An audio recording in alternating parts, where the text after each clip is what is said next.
high quality content, and I'm, as a spine surgeon, always very intrigued in learning from this. In 2025, to support our mission, we'll have to charge for CME credits, and this is doable through an all-access pass. This all-access pass will be differentiated for residents and fellows and for attending level or faculty surgeons. So please join us in the future. If you want to have CME credits, please do it through the all-access pass. And we're live in 5, 4, 3, 2, 1.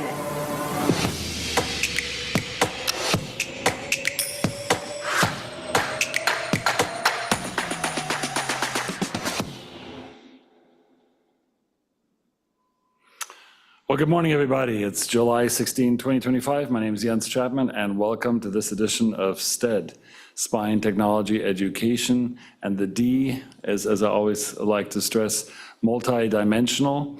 There's another D in there. It's discovery, debate, and discourse. And today's emphasis on the D is on discovery. This is a very special annual edition of our STED Talks, and that is the end of the year, the end of the academic year, that is. And you'll hear 6 great presentations. I think it's 6. Let me count. 1, 2, 3, 4, 5. Yeah, 5. I was wrong. 5 presentations of our young graduating fellows. 4 of them are graduating fellows. 1 of them is a research assistant who did a very interesting project. And they literally run through the gamut of spine surgery. And we'll have some case discussions integrated in those. So you don't just get 1 speaker today, but 5 different speakers on 5 pretty different topics.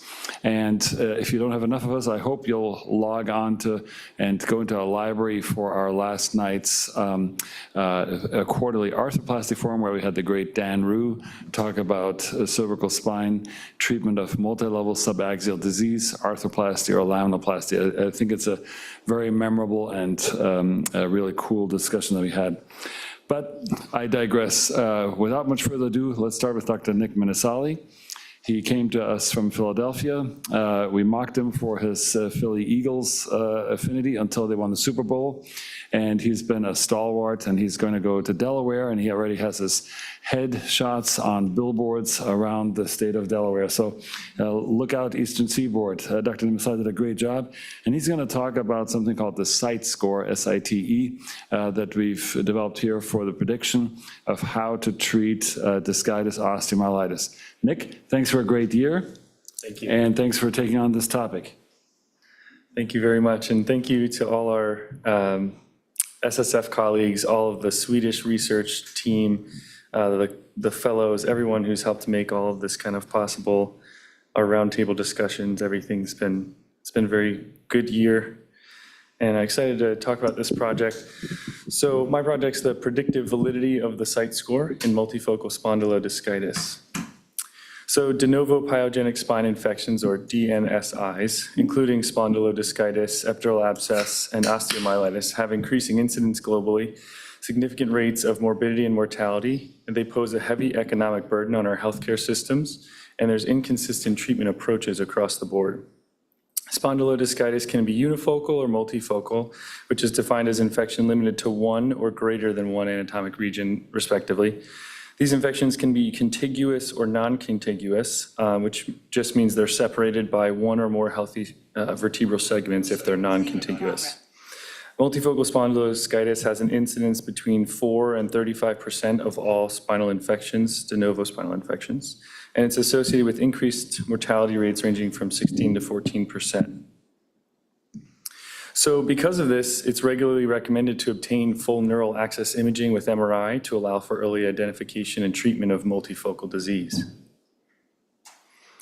Unfortunately, significant variation in both conservative treatment and surgical intervention exists with no global consensus at this point. The Spinal Infection Treatment Evaluation Score, or SITE score, was created at our institution to guide treatment.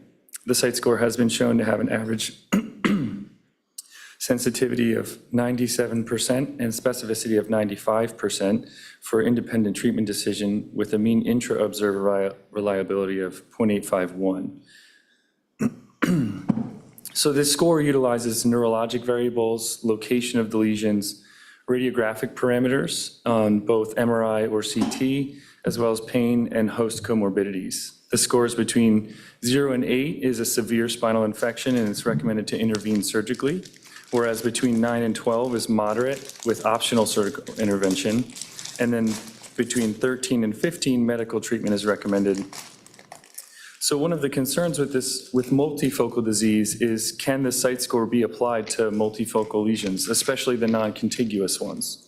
And this has not been studied yet. A recent study of the Rothman Institute noted better performance than the spinal instability spondylodiscitis score.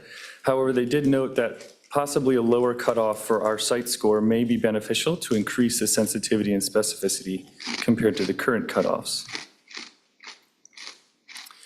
So our objective is, once we identified multifocal lesions, how do we decide to treat them?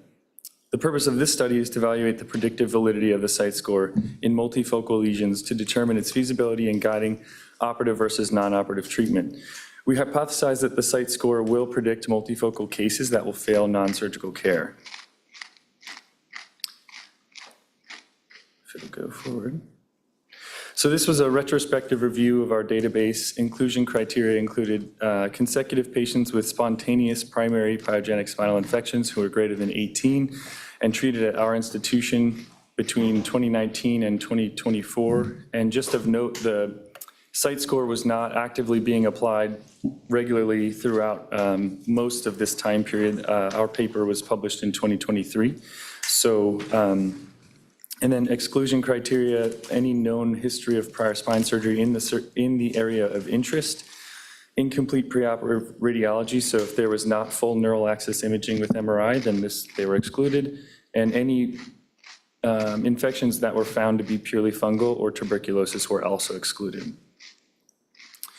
The site score was retrospectively applied to each contiguous or non-contiguous lesion by a spine surgery fellow, utilizing all available advanced imaging at their presentation prior to any of their initiation of treatment.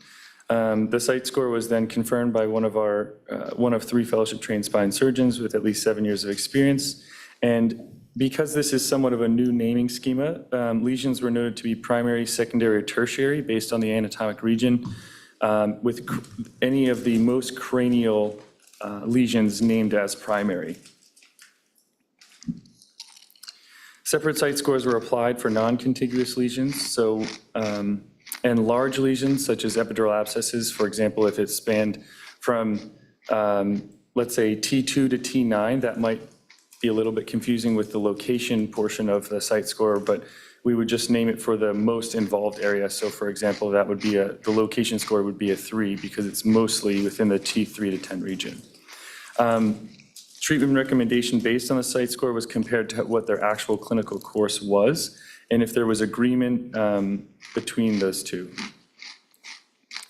Our primary outcome is looking for treatment failure. So any patient who was originally recommended for non-surgical treatment with IV antibiotics for 6 weeks that was then converted to surgical treatment during that time or with active infection later, or an unanticipated return to the OR after initial surgical intervention within 90 days. So currently we're still under data collection and review, but we do have a couple of cases, like the biggest winners and biggest losers, as we called it this morning. But so the first case is a 60-year-old male who came to our ER with low back pain, weakness in bilateral upper and lower extremities, left greater than right. Unfortunately, the patient also states he was hit by a car 2 weeks ago. So this is a little bit of a clouding factor, but I digress. History of diabetes, works as a paralegal, denies any recent illness or drug use or alcohol abuse, but unfortunately, urine tox screen was positive for numerous drugs. So initially, an MRI of the lumbar spine was performed, which demonstrated spondylodiscitis, but in our naming scheme, after full MRI of the spine was obtained, we'll call this the primary area. So here we can see cervical spine had concerns for C3-4 discitis with epidural enhancement. So this would give the site score a 7. So that puts him in the severe range. The thoracic spine had no obvious disease, so no score would be applied here. And the lumbar spine, which was the initial presenting concern, demonstrated concern for L5-S1 spondylodiscitis. And because he had motor dysfunction at a junctional location, intervertebral disc involvement with end plate erosion on CT, this would give him a site score of 6, putting him again in the severe category. So just in summary for this particular patient, the site score in the cervical, which would be the primary lesion, is a 7, and in the lumbar, a 6. Both were in the severe range and both would be recommended for surgery. His actual treatment during his initial stay was medical management, IV antibiotics, and cervical soft collar, as well as TLSO. At that time, there was concern for significant substance abuse, vulnerable living circumstances. The social situation, which is not necessarily in this score, is also very important. So he was treated that way. IR biopsy was done on day 8, which in chart review was negative culture, negative PCR, and his blood cultures were actually negative throughout his stay. But spine surgery was reconsulted on day 13 of his stay due to inability to progress and having trouble ambulating secondary to pain. A repeat MRI was done, which noted, concern for progression of this discitis compared to his initial MRI.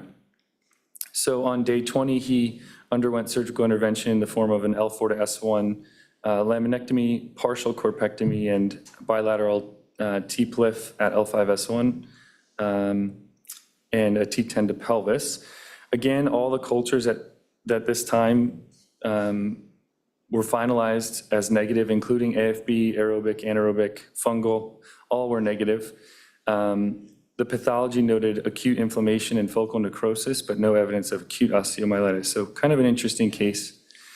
And again, because of the C3-4 concern for discitis, he had continued upper extremity numbness and tingling. He underwent a C3-4 allograft on day 26, and this was slightly delayed because of arrhythmia and cardiac optimization. So in summary for this patient, both primary and secondary site scores did recommend surgery or would recommend surgery, and it did predict failed non-surgical management in this case. Another case was a 50-year-old female with neck pain, left upper extremity weakness, pretty significant left upper extremity weakness, past medical history of diabetes and IV drug abuse. So when we, again, full neural axis MRI demonstrated C4-5 osteomyelitis as well as C5-6 with a large extensive posterior epidural fluid collection extending from C6-7 all the way down to the sacrum. So the entire spine's involved at this point. For the cervical, we would give her a site score of 5, so again, severe infection. Here we see in the thoracic spine, posteriorly based epidural abscess throughout the entire thoracic spine. But again, in this new naming schema, the patient has no lower extremity weakness or sensation changes distal to this portion of the spine. So here I would give a 3 for the neurology. So 3 for location, 1 for radiology, 1 for, and 0 again for pain and comorbidities respectively. This gives her a 9. That would put her in the moderate range and surgical treatment could be optional. And then her lumbar spine MRI showed 2 distinct epidural abscesses with some edema in the L5-S1 disc, giving a site score of 7, which places the lumbar tertiary lesion in the severe range again, with surgery being recommended. So we have a 5, 9, and 7, meaning surgery for both the cervical and lumbar, but not for the thoracic. The actual treatment was surgical treatment to all 3 areas. So the patient underwent C4-5, ACDF with allograft and plate, and then during the same surgical intervention, posterior laminotomy at T2 and L2 with EVD catheter to irrigate the entire lesion. Intra-op cultures matched the blood cultures, both were MSSA. The patient was treated with 6 weeks of nafcillin and went home on after 19 days. And I think even at that point under chart review, the last several days were because they found new heart vegetation. So I think in general, this was a shorter length of stay.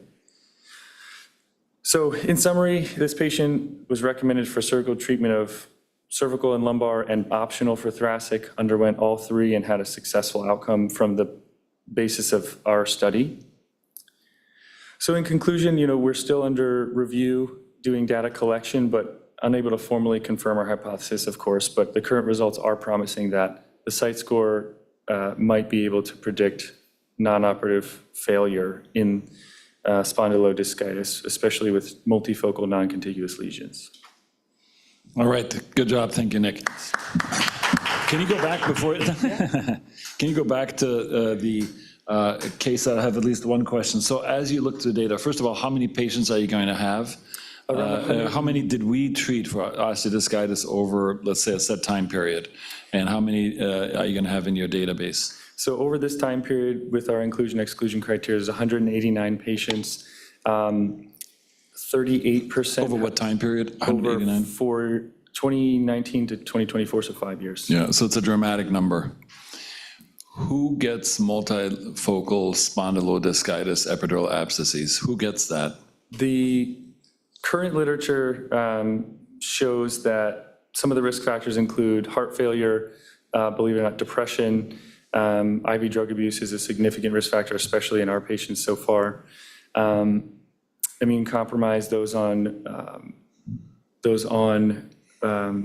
steroids during the time of admission and infection, those are all very significant risk factors.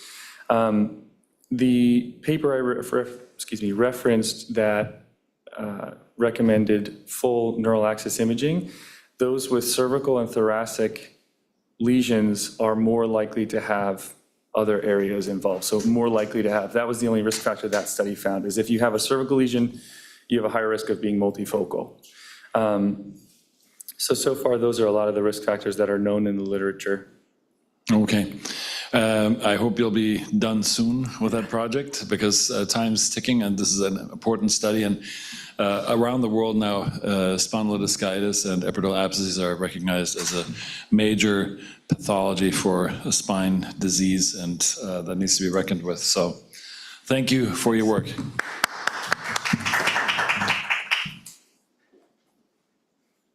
Next, we have Dr. Mark Kramer. He is a graduate of the neurosurgery program in Wisconsin. He's going to join us as a future faculty member. He did a great job. And he is addressing something that is very important and a bane of our existence. And that is that I'm looking for your, do you want to start clicking around here? He is talking about something of how to optimize patient outcomes development. And this is why I personally do research. I love learning from our fellows, and they bring new ideas to the table. And this is one of those cases in point. Dr. Kramer from Wisconsin, coming from Wisconsin, saw something that was very cool. It's called digital phenotyping. I had never heard about it, and I'll let him delve deeper into the subject. Thank you. Thank you for the kind introduction. So it's my pleasure to present some of the work that we completed this year here at SNI. So the title of our project is Modernizing Patient-Reported Outcome Measures. Are patients willing to share smartphone-derived health data in spine clinics for digital phenotyping? So as you all know, outcome survey assessments have many problems. Patient-reported outcome measures in spine care are subject to these same issues. So recall bias, non-response bias, response shift, and of course, the very costly administrative burden of distribution, transcription, analysis of all these results. Here's just a busy but non-exhaustive table listing just a few of the validated outcome measures that we commonly use in spine surgery.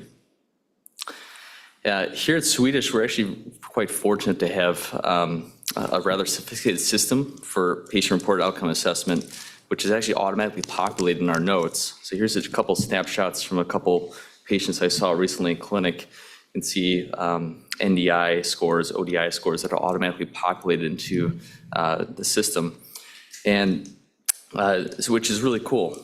Despite this sophistication, I'm told we're still hovering around 60% compliance with this, which is actually impressively high compared to a lot of our peers, at least within the Providence hospital system. But so why aren't these patient-reported outcome measures used more often? What are the different issues? So this is actually a very interesting paper that, or a report, I should say, that was released by the AEOS a quote-unquote user guide for PROMs in orthopedic practice. And they list many of the different reasons why they're not all that commonly used. Of course, they're complex measurement tools. But among the things I'll specifically note here, cost of implementation, lack of actionable information in some people's hands, collection is time consuming. People feel like they may not see much value in collecting these patient-reported outcome measures as well. Just a few of the reasons why they're not widely implemented. But I'm here to say that I think these are valuable tools. First of all, as I've already shown you, these do provide a standardized benchmarking tool. They're able to track functional improvement over time in our patients. Of course, they're useful for research purposes. And now, increasingly, they're being used for both reimbursement and for authorization for surgery. So CMS has these value-based programs which actually peg reimbursement to some of these patient-reported outcome measures. Here's just one example here, this particular program. And commercial payers are becoming more and more interested in these outcome measures. And they encourage groups to track them, both for documenting medical necessity, and as I mentioned, they can also be used for a reason to deny an elective spine surgery.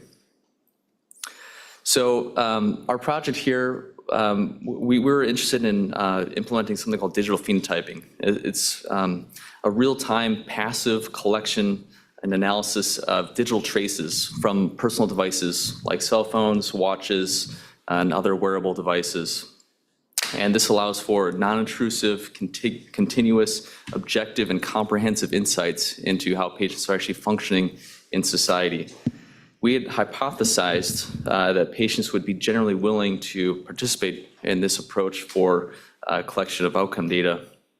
We also hypothesized that older patients generally would be more skeptical, just given their naivety and unfamiliarity with the technology. But Mark, just really quick, most people are being monitored right now anyways. Like if you have an iPhone, when you set up your iPhone, it asks you through their health, right? That's a great point. So Through their health app. a lot of these Yeah. these different digital phenotyping tools are already kind of built into your phone and probably to some extent already being used to sell you things potentially. Again, I'm not privy to that information from Google and Apple. Apple actually does it. When you sign up your phone, you have Apple Health. So it's monitoring you already, right? It knows where you're going, how many steps you're taking, all that stuff. Yeah, so it's really, really interesting, cool technology. So for us, we were interested in, again, in assessing patients' willingness to undergo this type of outcome measurement for the purpose of spine surgery. So we designed a cross-sectional patient-reported survey here at SNI. We designed the survey with 4 different components. 1, familiarity with smartphone technology. 2, comfort with smartphone digital devices for health-related purposes. 3, willingness to participate. And then 4, concerns. So here's the actual survey that we distributed in clinic. So it was a paper-based survey that we provided to patients presenting here to SNI for spine clinic. And without any additional guidance from the surgeons ourselves, the patients filled this out and we collected the data. So we had 183 respondents. This is out of a consecutive 210 patients. Our response rate overall, our participation rate was about 88%. And as you can see from this figure here, the majority of our patients kind of cluster in that age range of 60 to 70 years old. And majority of them had no prior knowledge of digital phenotyping. 35% of respondents reported that they currently use any form of digital biometric device. And this was differentiated based on age. You can see younger respondents were actually more apt to use these devices already. In regard to comfort level with sharing digital biometric information with spine teams in particular, the majority of patients, or respondents, I should say, reported being very comfortable or somewhat comfortable with this idea, which we found very, very positive. And on the left side, you can see that there are specific categories of data that we assessed and their willingness to share. And you can see in almost all these categories, 70% plus of patients willing to share this type of data with us. And in regard to frequency of sharing, most were okay with either sharing data on a daily or even weekly basis. So despite their general willingness to share this data, there of course were concerns about data security privacy. So here on the right side, you can see 58% of patients, 27% very concerned, 31% somewhat concerned with the idea of digital security of this data. And then we also asked specifically, what would be the reasons you would choose not to participate? And on that graph on the left, you can see that privacy of data was chief among these concerns, followed by unfamiliarity with the technology and uncertainty about its benefits.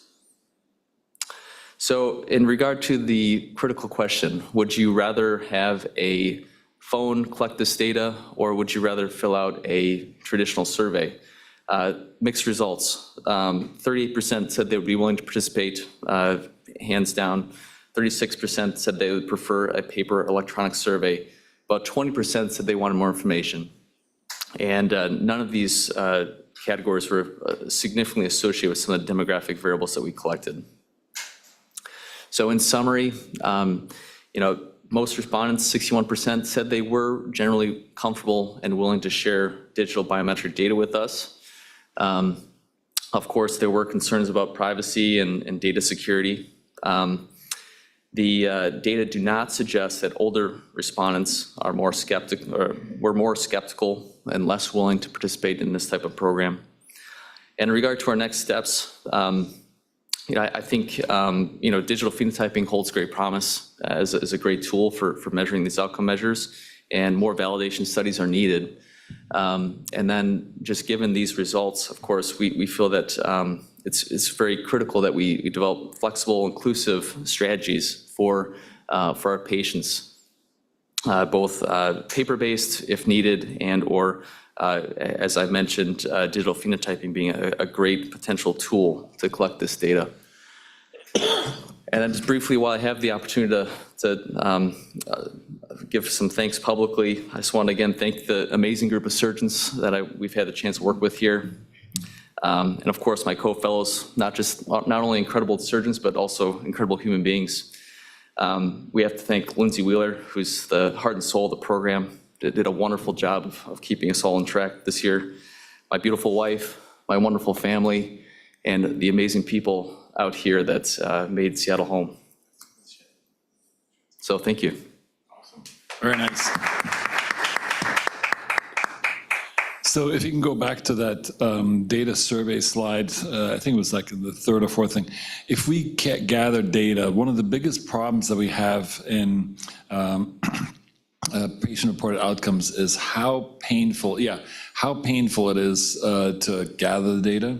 So in our healthcare system, I'm revealing proprietary data here probably, but we aspire to 70% here at SNI. We have a culture of pushing patient-reported outcomes and looking at them, but I don't know what the barriers are to get to 100%. So it's really frustrating. We are within our healthcare system by far the highest collector. Most other places, and again, there's a heavy encouragement to do it, are below 50%. So you mentioned that AOS paper that's identified barriers. How can we get higher? What are ways to kind of optimize this? I don't know what to do. Yeah, I think it's about building a team that's equally committed and has stake in collecting this data, and also being highly organized about how you do it. It is challenging, and then I think for what it's worth, SNI has done a very good job with our Twizzle system, which is more or less automated from the standpoint of collecting these. But some of the same issues arise again, which is that, people generally don't like filling out these surveys. It takes time. There's some inconvenience associated with it. So I think the traditional methods for patient-reported outcome measures are always going to suffer from those response rates, just given the nature of being overstimulated by emails and surveys from many different organizations. So if we allowed patients to take an option in the future, passive tracking or an active form completion, is a passive data collection transferable to like a promise score, which is what we're using here, or an ODI? Can those number values somehow be converted reliably? And that's the next step. We need to validate these digital phenotyping tools to correlate with our currently validated outcome measures. But so we're ways away from converting numeric values gained from a passive tracking technology, which would be superior because we can have biometric data and complex social interaction scales. I mean, it's actually probably a more meaningful thing than any of the current outcome scores, which are highly artificial. Well, I think, first of all, I want to thank you for having introduced us to this technology. I'm glad that you're taking a next step, and I'm very curious to see how the next step of converting spine patients into a passive tracking technology will work and will be received. So very curious about that. Thank you.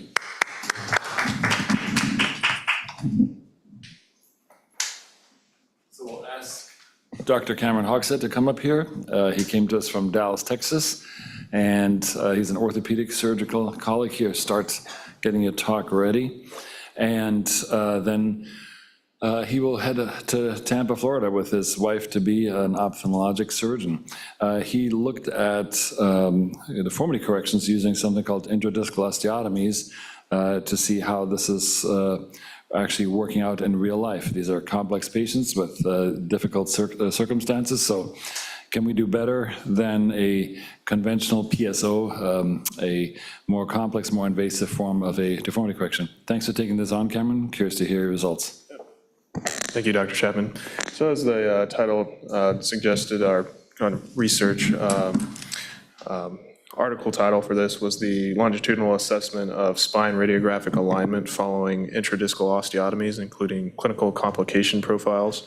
Here, just a background of our study topic was intradiscal osteotomy as a complex surgical intervention used to correct spinal deformities.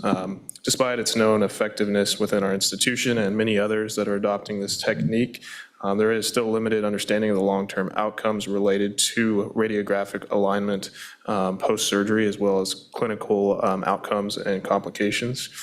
As we know, accurate achievement of optimal spinal alignment is crucial, directly impacts patient function, quality of life, and overall surgical success. So highly motivated to see and finalize this project and what we have found thus far. You can see our population there with adults with degenerative scoliosis, sagittal and coronal imbalance, and prior fusion failures made up the bulk of our inclusion criteria. We did exclude any tumor or infection patients in this study intervention, as we discussed.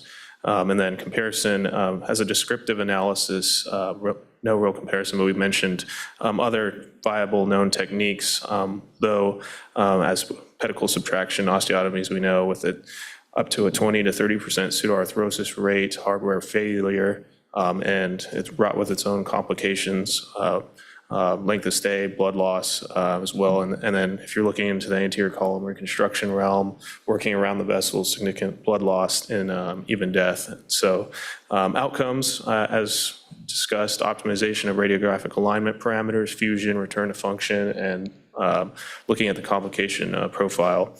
Our hypothesis was for this deformity correction technique can provide and maintain optimal sagittal and coronal alignment in adults through complete release of the disc space via lengthening of the anterior and medial columns, reconstructing the anterior column with static or expandable cages while shortening the posterior column through compression and posterior spinal instrumentation, all through one single posterior approach.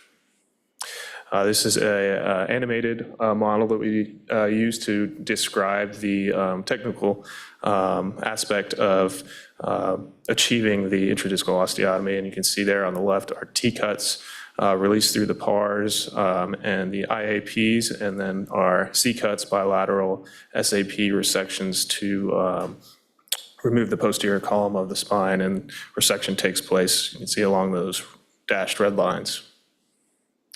So proceeding from there, there's schematic illustration of our bilateral discectomy with posterior column removal with a curved osteotome and the above and below flash-in of the disc space of interest.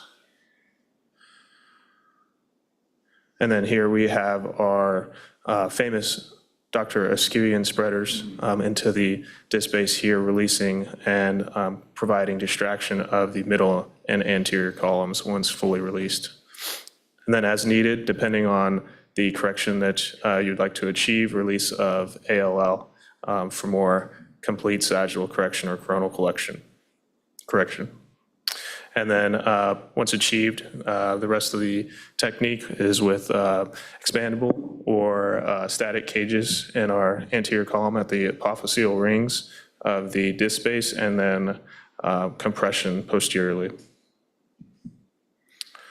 Here you can see a example just recently of basically lordotic changes after a one level with bilateral expandable cages at L1, L2 of a flat back deformity, and achieving up to, as in this particular patient with just one level, to 30 degrees improvement in lordosis.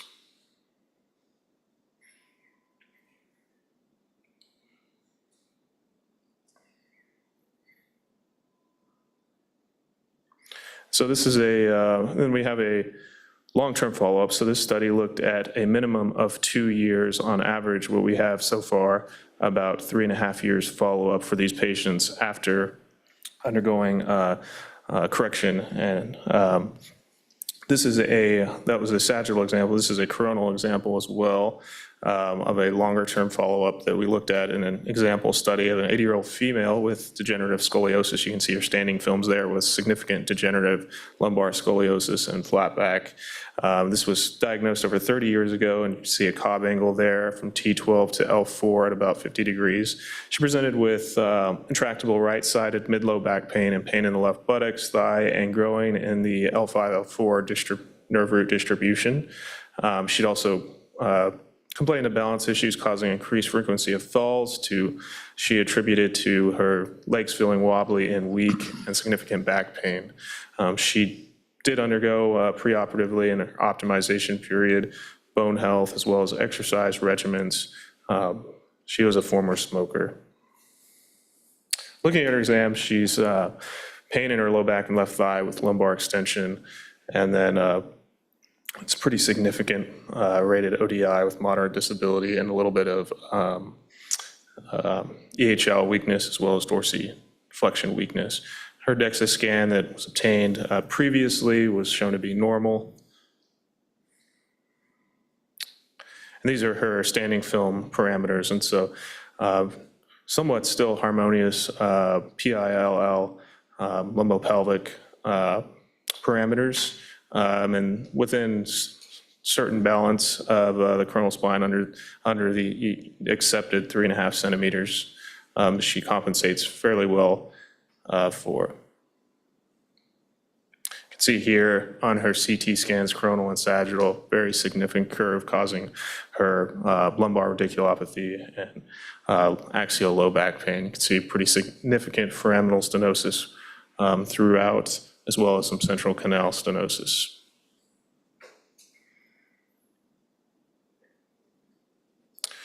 And you can see her top of her scoliotic curve ends at about T10 there. Here's a MRI showing more of the similar in that coronal curve. This is actually fortunate to gather intraoperative play-by-play of this particular patient and undergoing 3-column release as well as reconstruction with the expandable cages that you can see here.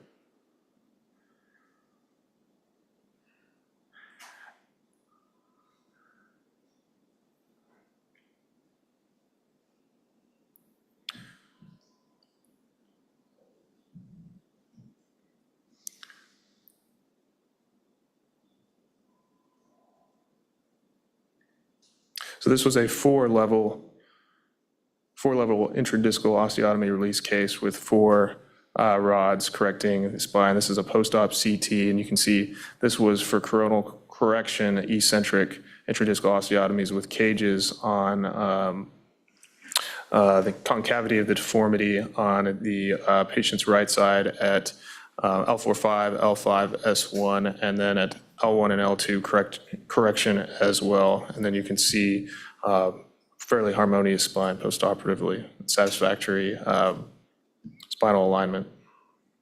These are the parameters postoperatively, and you can see a very 45-degree significant correction in that previous coronal curve. And then she remains harmonious with her LLPI. This is a 1 year out standing films with a little bit of loss of lordosis, and but overall she's maintained very well. Her alignment has done very well from this. This is a 2 year out, also follow up with a little bit of loss. You can see just at her rostralmost axis of her hardware, the most rostral level, she has a little bit of tipping forward, but she still remains SVA of 3 centimeters and really no loss of lumbar lordosis, and still remains fairly harmonious in alignment otherwise, still doing well. So if you look at our data collection for this patient, this is an example through our Excel spreadsheets, basically looking at all of the pre-op, post-op, 6-week, 1 year, and 2 year global and alignments coronally and sagittally, looking at collecting a CCI, which is the Charleston Comorbidity Index, and this patient was 9. She had a significant heart history as well as lung issues that were recorded. Complications in this case, a noted intra-op partial decrease of her right motor evoked potentials and the right quad and tibialis anterior, which did not recover through the case, but clinically she did fine after this. Looking at duration of surgery was 509 minutes. She had a 1.5 liter blood loss after the surgery and was 7 days length of stay in the hospital. There at the bottom, you can see the sagittal segmental changes which were recorded at each level. Intradiscal osteotomy was performed, as well as disc height to observe for any subsidence, cage subsidence, and look to see if any contributive or respective alignment parameters were changed at each segmental space. And then you can see the coronal changes as well segmentally. There you can see from the original post-op, there was pretty significant gain in disc height, and throughout 6 weeks, you can see in the sagittal that she actually doesn't really lose any lordosis or any appreciable disc height. And then at 1 year, 2 year really doesn't change because she's eventually fused. So this was a nice example of a success story after this surgery. Looking at our prelim data so far, and currently we have about 40 patients that have been screened and data collected on. This is preliminary data, charts just looking at demographic and surgical characteristics of patients with expandable and static cages, and then complication profile listed there as well. So overall, screw misplacement recorded, dural tears, pseudoarthrosis, cage subsidence contributing to loss of alignment, cage subsidence that did not actually change lordotic alignment or coronal alignment, sacral fractures, radiculopathy, and readmissions. Looking at our global deformity parameters, preliminarily, these are basically looking at means here of overall change in lumbar lordosis as desired for expandable versus static cages, as well as pelvic tilt, lumbar PILL mismatch values, and SVA. And then our chart, preliminary chart for segmental changes per those levels. And chronologically looking at if there's significant changes between the post-op 6 week, 1 year, 2 year, up to 5 years, and many cases changes. So in summary, I think that what we've seen thus far with this technique is demonstrated value and effective realignment of the spine, though not completely free of complications. It does have fairly minimal complications you'd expect in terms of cage subsidence, pseudoarthrosis, or loss of alignment from what we've seen thus far. Blood loss, you expect after deformity surgery from 500 cc's to 1.5 liters is kind of not too expected after a T9 pelvis in these patients. And so I'm very interested in processing the rest of this data and making sense of this to kind of demonstrate really in a numbers fashion how well this technique works. Thank you very much. Thank you. Can you go back to that case? So first I want to make a shout out to our All Access colleagues who are investing money for their CME certifications and their active participation. In this regard, today we have Drs. Edward Andrews, Dr. Jeff Shamanley, Dr. Luis Quartararo Sr., and Dr. Randy Davis here. Dr. Randy Davis asked a question. If you can go to the final follow-up image, so go forward, I think, 2 or 3 slides. How often do you use hooks on the top? I know this is not directly pertinent to this, but this SRS, we actually have a biomechanics study being presented, and we were able to show that we compared downgrowing transverse process hooks, 1 level, 2 levels, and a proprietary new banding system versus nothing. And we were able to show that with 1 and 2 level hooks, you can offload that stress riser that occurs between the topmost screw system and the hook system. So thanks for that great question, Randy. And again, we were nominated for the HIPS Award competition, so there are 5 papers, we're 1 of 5. So if you come there, vote for us. But it's a poor man's way to kind of offload, and while it's not perfect, it does provide a significant stress riser amelioration. So in terms of the overall complication rate, these are big surgeries. How can you differentiate cage-specific or technique-specific problems from the overall burden, or if you so will, insult of the trauma nature of these kind of surgeries? That's a good question. I think it's very hard to do that, especially when you're comparing a T9 to pelvis with 4-level osteotomy versus something in the way of more of a 4-level fusion with a 1-level osteotomy for correction. And so comparing duration of surgery, amount of blood loss with multiple maintained motion levels and differing amounts of osteotomies is very difficult from looking at an averages comparison. So I think it's good to have each case-by-case data presented and available to really look at that. But I think comparing them all as one whole is very difficult in that scenario. And how much deformity correction is the age-old question in terms of lordosis creation and in terms of coronal rebalancing? Can a single-level IDO create? Yeah, I think it's as much as you want to get up to 30 degrees, as you can see from this sagittal image here, which really appears as a PSO. And so as much release as you want to get, expansion of the cage and compression posteriorly as you'd like to get, up to 30 degrees, I'd say. And on average with our preliminary data there, the desired, it kind of really depends on your desired parameters and what you're trying to achieve.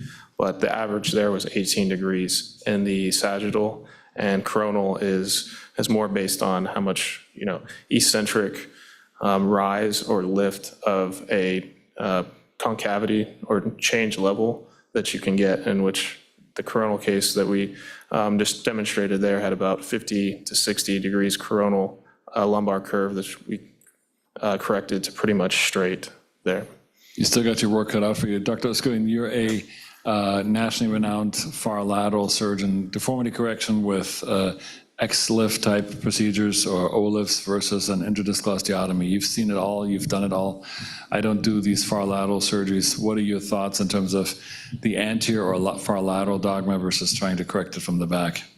I mean, I think this approach for L4-5, L5S1 is ideal because it's hard to access it from lateral or O-lift or A-lift. And the degree of correction you can get is pretty remarkable. And it's minimal blood loss, and you're working through the disc space. And I think, you know, I'm doing more and more of it. So it's a great operation. For me, it's been a game changer because I rarely do posterior segmental osteotomy. See, my PSOs are almost out now, and the disc space has been such a useful tool. And I personally prefer, although a previous paper of ours did not show any difference of expandable to non-expandable cages. I don't know, how difficult is this technique from your perspective? You've done it many times now. What's your gestalt in terms of how difficult this is? There's definitely a learning curve, and I think, you know, you want to be learning from the best in this particular case, because, you know, it's not free of, despite not working in the anterior, close to vessels and very important structures, there is still, when you're working through posterior, there are things that you can get into and complications, and you have to know things to avoid, and learning the correct technique once you have that knowledge available to you is rather reproducible, but there still is some skill involved in this procedure. All right, so that's a very diplomatic answer. All right, well, thank you for your hard work. Again, you got your work cut out.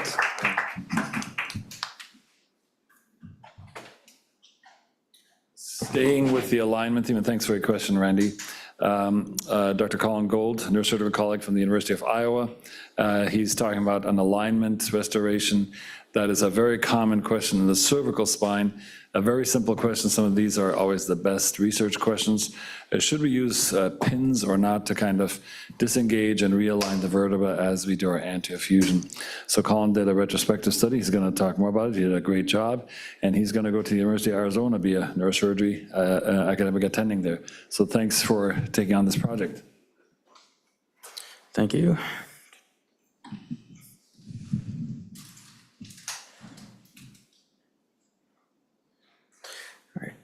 So the title of my talk is Cervical Lordosis with and Without Use of Caspar Pins in ACDF Surgery.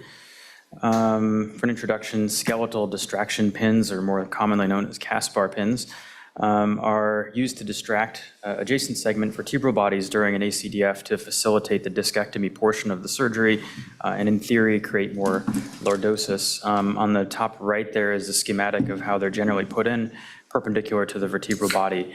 When you open the distractor, this often creates lordosis when the pins are put in perpendicular to each other before any distractions applied. Some background information. Cervical lordosis has been found to correlate with patient outcome, namely severity of MJOA correlates with the cervical lordosis, with patients with greater than 3 degrees only having mild MJOA score, myelopathy on that score, 3 to negative 21 moderate, and greater than negative 21 severe. Decreased cervical lordosis post-op has also been shown to increase the risk of adjacent segment disease. So our question here is, do Caspar pins help increase the post-op segmental and global cervical lordosis to hopefully prevent these problems down the line? So this is a retrospective, I miswrote that, case control study, not cohort.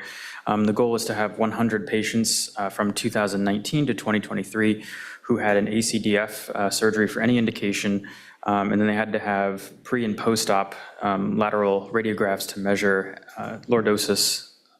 Some inclusion criteria, again, the patients had to have pre and post-op lateral upright radiographs, and they needed to have at least 3-month follow-up. Exclusion criteria was previous cervical fusion surgery, also any more complex fusion surgery that was not ACDF alone, like an anterior corpectomy or a front back surgery. So again, this is preliminary data, but so far the N for the Caspar group was 31, and also 31 for the no Caspar pin group. Median age was 65 for both groups. Follow-up 611 days for the Caspar pin group and 785 days for the Casparless group. We also measured mean bone density with Hounsfield units. These numbers were all over the place, but the means actually ended up pretty close to each other, with the Caspar pins being 319.7 and 348.6 for the no Caspar pin group. We found no significant difference in patient characteristics between the two groups when compared with t-tests. And then the indications for surgery, 54 of these patients had myelopathy and 26 had radiculopathy. Here's a results chart for radiographic parameters. The pre-op C2 to C7 lordosis, there was no significant difference, maybe with the no Caspar pin group skewing towards a greater lordosis to start with. The post-op lordosis, you could see a pretty significant increase of 11 degrees in lordosis and a negative 1.1 in the no Caspar pin group. I guess this is in the light of the pre-op lordosis being a lot higher for the cervical or the no Caspar pin group, though there was no significant difference. But as you can see, there is a significant difference in change in lordosis in favor of the Caspar pin group. Additionally, we measured average vertebral body height at the operated levels with a change of minus 0.03 millimeters in the Caspar pin group and a minus 1.24 millimeter change in the group without the pins. The working hypothesis for the reason for these changes is that the greater loss in vertebral body height is due to just limited working corridor and having to remove more of the end plate to make a graft fit. We also measured graft size, which the data is not shown here, but just subjectively, it seems like the averages are pretty similar, with most graft sizes being 7 or 8 millimeters. So ultimately, the end result is the graft being the same, but it seems like maybe more vertebral body is having to be removed to get that graft in. So here's some case examples. This is one of the better outcomes. Patient's a 50-year-old woman with bilateral arm pain, weakness, and gait instability. On physical exam, she has mostly right upper extremity weakness, hyperreflexia in both arms and legs, and positive Hoffman's, as well as some sensory diminishment in the bilateral uppers. So here are her x-rays. Here's an MRI showing stenosis throughout the spinal canal, most severe at C4, C5. Her pre-op measurements are lordosis of negative 19.7, and then each level is laid out there with average vertebral body height of 13.8. And then post-op measurements, cervical lordosis increased to positive 16.5, with increases in each one of those segmental lordosis measurements, and average vertebral body height by measurement increased, which we know is not possible, but I think this kind of shows that it's kind of somewhat of a gestalt, because it's difficult to measure on these long-term radiographs where the end plate actually ends, but it's pretty clear that she didn't have a decrease in vertebral body height. Oh, I ruined it. Caspar pins or not? The answer was pins. And this is one of the worst outcomes. This one is a 70-year-old man with neck pain, bilateral shoulder pain, and left arm weakness. On exam, you can see roughly 4 out of 5 weakness throughout the left upper extremity. No signs of hyperreflexia in this guy. Here are some radiographs. He's got central canal stenosis at C4, C5, and some foraminal stenosis as well at C5, C6. You can see his cervical lordosis to start with was 19. There's individual level measurements, and average vertebral body height was 15.9. Post-op cervical lordosis was negative 3.9, and vertebral body height was 12.8. That might be a bit hard to see, but there's some significant end plate violation from pre to post-op. And the question is pins or no pins, and the answer was no pins.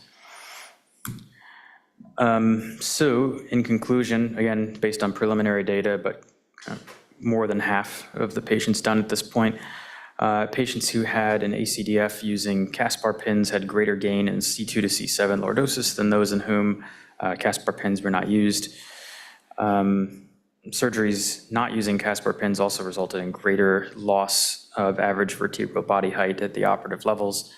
And again, this is a primarily radiographic study, so our records didn't include enough patient-reported outcome data to really determine the long-term clinical significance, though we did look at reoperation rates, which so far there's only a single patient out of the 60 to 70 patients that needed a future surgery. Very nice. Thank you.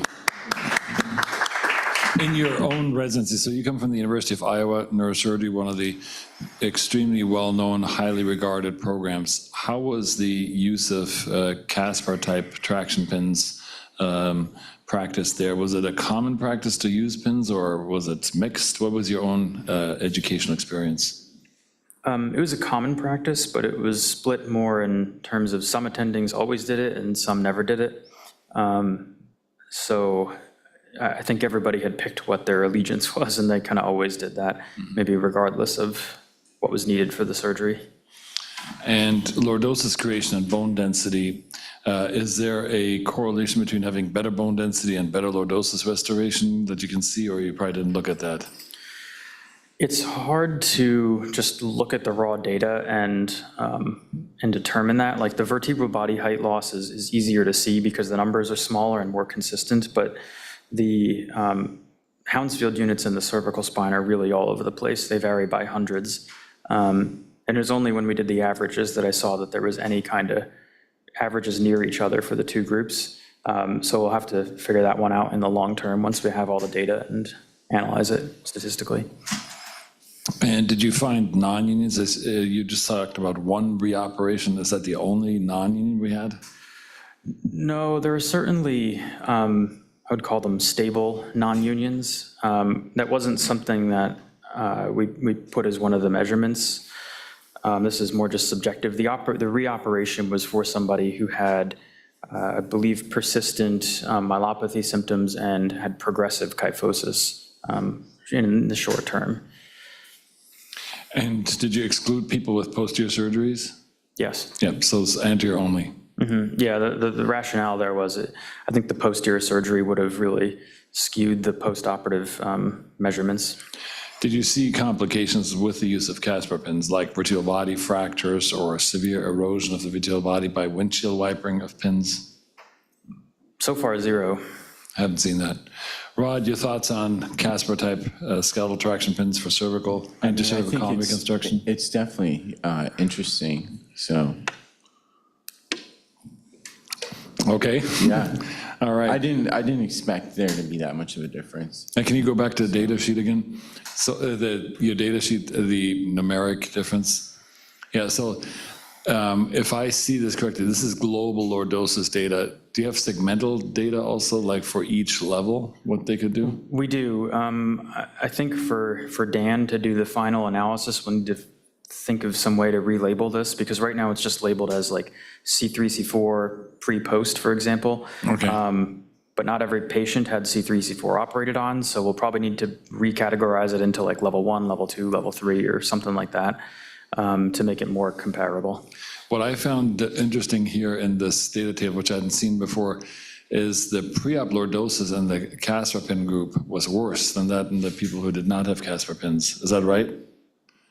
Well, yes, by gross numbers, but like the p-value shows there's Statistically not no difference significant. between the two groups. I'm surprised about that, because 5 degrees should not be trivial, but yeah, numbers are numbers. Yeah. Well, thank you for a great job, and hopefully this project will be completed in the near future. Thank you.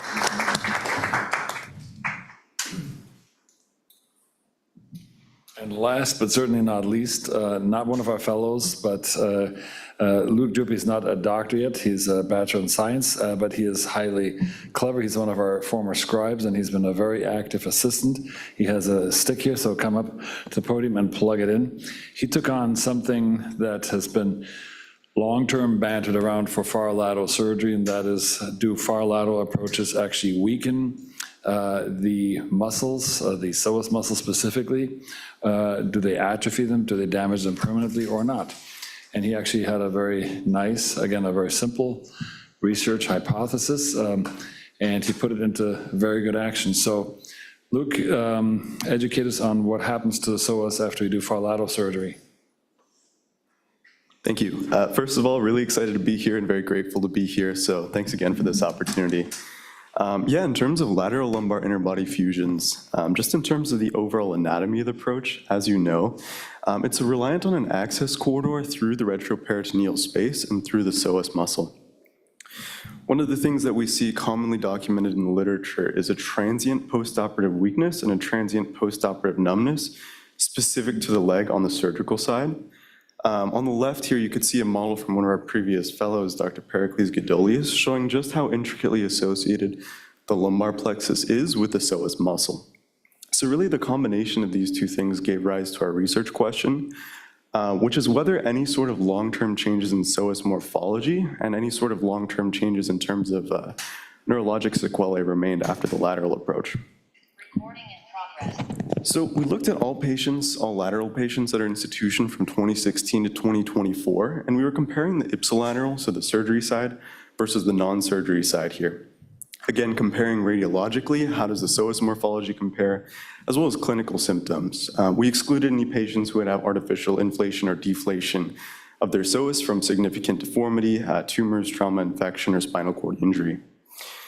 So in terms of actual methodology for radiological measurements, we measured both at the L4 upper end plate as a standardized reference level, as well as the target disc space of surgery itself. We measured both functional cross-sectional area as well as fatty infiltration. And in terms of clinical outcomes, we used standardized Oxford motor exams, so 0 to 5, recorded preoperatively and postoperatively for each patient. For sensory examinations, we used the standardized exam 0, 1, or 2, 0 being no sensation, 1 being altered sensation, and 2 being intact sensation.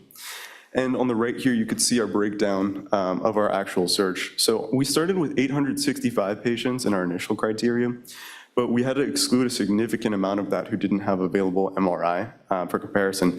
So we'll talk about how that's going to affect our cohort in the limitations section later on in the presentation. But our final cohort was 108 patients suitable for analysis, everything done there. And here's a slide showing some of the greatest gains and greatest losses in psoas size. So on the left here, this is a gentleman in his early 60s presented with bilateral leg pain, said he was debilitating, worse on the left than on the right. He had a past medical history of multi-level laminectomy and foraminotomy. And he ended up receiving an L3 to 5 L-lift with a posterior construct from 3 to S1 as well. He developed actually recurrent leg pain on the right side in his hospital stay, so that was on the side of surgery.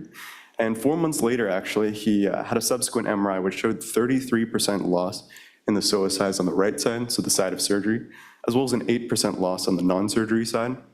That MRI actually also showed a herniation at L2, so he ended up receiving a revision of the construct, a little extension there.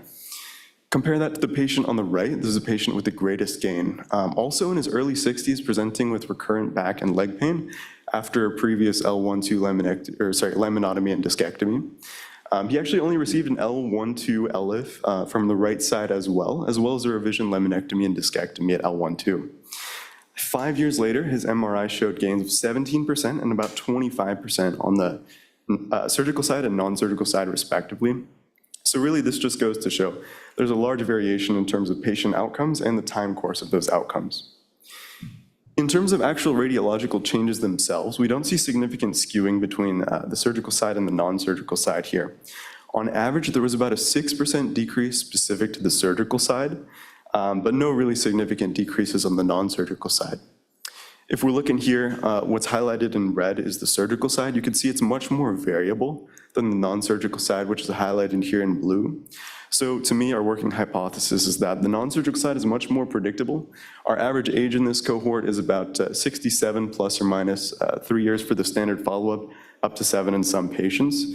So the predictable decline in the non-surgical side is likely due to age, but the non-surgical side was much more, the surgical side was much more variable, likely due to operative factors.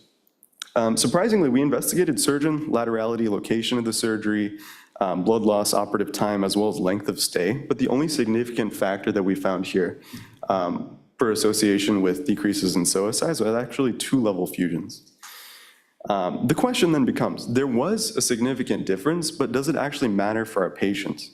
So we can see here on the leftmost column is the mean change. This is how much it actually changed after surgery. The p-value is significance, of course, and the effect size is a statistical calculation, Cohen's d, and it's essentially showing how much does this change matter. So in terms of interpretation, anything from 0 to 0.2 is considered inconsequential. Even if it's significant, it's so small that it's not going to be a meaningful change. Anything from 0.2 to 0.5 is considered a small change. So there's an effect, but it's unlikely to have any sort of major impact on patient outcomes. And we can see here, specific to the ipsilateral side, it's just on the border between inconsequential and small. So again, we can say there is a change, but it's very unlikely to be meaningful to our patients. In terms of actual clinical changes for themselves, we can see an average decrease of about 10% of a grade on the Oxford scale. But that is an ordinal scale. So the important thing to consider here is the proportion of patients that are experiencing a decrease. And we can see that it's pretty much matched between patients who lost strength on one side and patients who gained strength on one side. And there were no statistically significant sensory changes to consider here. When we're looking at effect sizes for muscle strength after surgery, something to consider is that there was actually a moderate effect size. So statistically, this is a relatively impactful change, but just speaking functionally, this is 10% of a grade on average in terms of an ordinal scale. So this is very unlikely to make a large difference in terms of impact because of how small it is on this ordinal scale. And when we're looking at what patients actually said, patients who reported any sort of ipsilateral dysesthesia, about 30% of them reported complete resolution. A lot of them reported either incomplete resolution, so they had an increase, but not all the way. Same kind of pattern for weakness. About 20% reported complete resolution of all symptoms. And again, the proportion of gains and losses in terms of clinical symptoms were about equal, so it's unlikely to be significant in terms of patient quality of life. So what's the takeaway? What does this actually mean for our patients? What are we going to tell them? Radiologically, there is a slight decrease in the mean Psoas size specific to the surgical side. But again, statistical calculations revealed that this is very, very minor, and it's unlikely to be meaningful in any way to patient quality of life. We see that confirmed in terms of clinical outcomes in our patients. Very, very small average decreases in strength on both sides. But again, this is an ordinal scale. It's about 10% of a grade, very unlikely to be relevant to patient functional outcomes. And patients were happy in terms of their reported symptoms afterwards. There are a couple limitations to be aware of with this study. Of course, there's sampling bias. So we excluded almost 80% of our patients here because they did not have recurrent symptoms that would warrant an MRI after surgery. So if anything, this data is going to be skewing towards the more difficult side, where patients who had a more difficult, unexpected recovery would be more likely to be imaged and more likely to be included in our study. Neurologic exam, of course, was limited to what was documented in the electronic medical record. And then most of our cases were a staged approach. So we had posterior instrumentation about 85 of our cases, so about 80%. And we also included data from 17 surgeons. We didn't find any significant association between surgeon and outcomes, so it kind of suggests that it's irrespective of technique, and any of these findings are inherent to the lateral approach itself. Finally, and perhaps our most important point here, I'd like to have a huge thank you to everybody from the SSF team and the SNI research group. It's been a huge blessing to be here, and really couldn't ask for better mentors and better partners here. Thank you. Awesome. Can you go back to the data sheet that you had, the pictogram, go back a little bit more, which shows the individual, psoas cross-sectional areas. So patients on their healthy sides increased psoas sizes also, right? They did, yeah. So what do we make of that? I think, to me, it kind of signals a lot of the outcome is based on patient activity levels, patient quality of life. I think if anything, if we're looking at the psoas itself in terms of size, it's kind of acting as a predictor for patient activity levels, rehabilitation levels, activity after surgery, just kind of a general health metric. I found that very interesting because, again, this is something that has been overlooked. The psoas as something I've only learned over the last 2 or 3 years, being a very good health predictor, actually, of patients, and using an L3-4 cross-section. Is that the standard measurement level? I've seen some people measure at each level. Is the L3-4 level the most representative, most predictive level to assess psoas health? Yeah, so the population of literature is actually a little bit heterogeneous, but definitely the most common reference level is the L4 upper end plate. So that's why we try to include here both the target level of surgery as well as that L4 upper end plate for reference.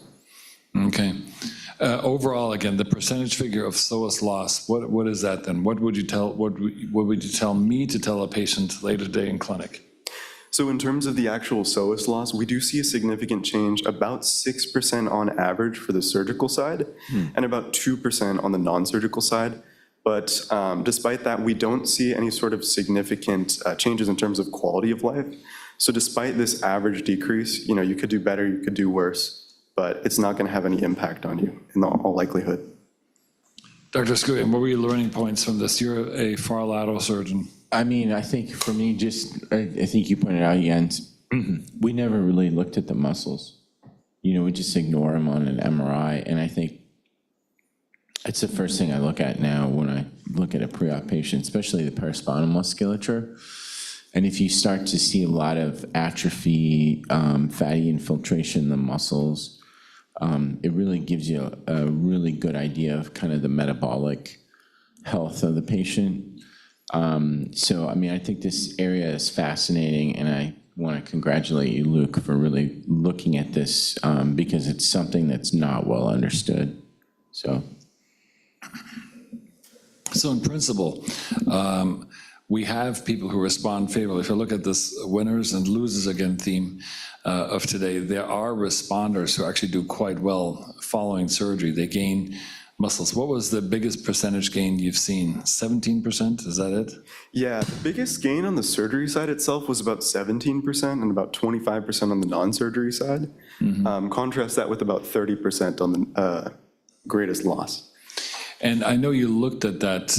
Do you have any gestalt of how long after surgery it takes to get the psoas back to size again? Is it a 3-month, a 6-month recovery period? Yeah, it was quite difficult to kind of get a gauge on that since there was so much recovery. Here you can say this one was about 4 months on the left. Compare that to 5 years on the right. But in terms of an average gestalt, I would say it was probably about 3 to 6 months on average. Yeah, that's pretty much what we tell patients also in terms of recovery. So where is this in the publication trajectory now? Yeah, so actually right now this is submitted. It was revised and resubmitted to World, so under review right now. World of Neurosurgery. I thought this is a brilliant idea, and you've done a lot of diligent work in getting the minutiae of this out and looking at all the various variables. And again, this will contribute to the literature because this is, again, probably the single biggest crux when we have our far lateral course here, right, Rod? You're the book author of a book on this. This would be great data for this. it's very good data. Good. Well, thank you so much. Thank you. Happy to be here.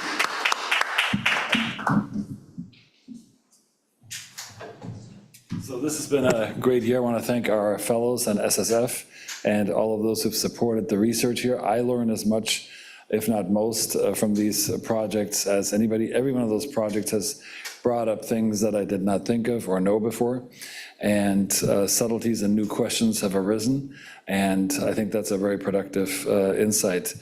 So I want to thank everybody for their support and congratulate our fellows and research assistants for their good work. Thank you.